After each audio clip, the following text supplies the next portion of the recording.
ప్రశ్న మొదట వేమన శతక పద్యాలు నేర్చి, తర్వాత సుమతి శతక పద్యాలు నేర్చిన తర్వాత వేమన నా శతక పద్యాలను పునఃస్మరణ చేసుకోవడానికి సుమతి శతక పద్యాలు అవరోధము కలిగించడం క్రింది వానిలో ఏమంటారు?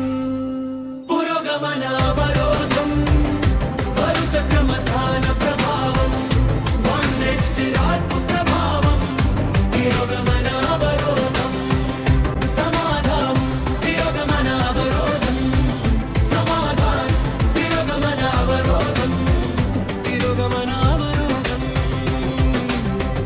గురించి తెలిపినది ముల్లరికి పిల్జికల్.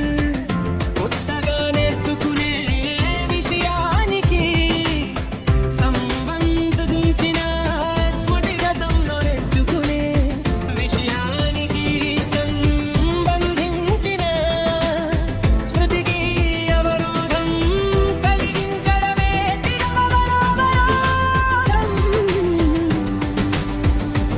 పాత స్మృతిని కొత్త స్మృతి అడ్డుకోవడమే తిరోగమనావరోధం, వరుస క్రమస్థాన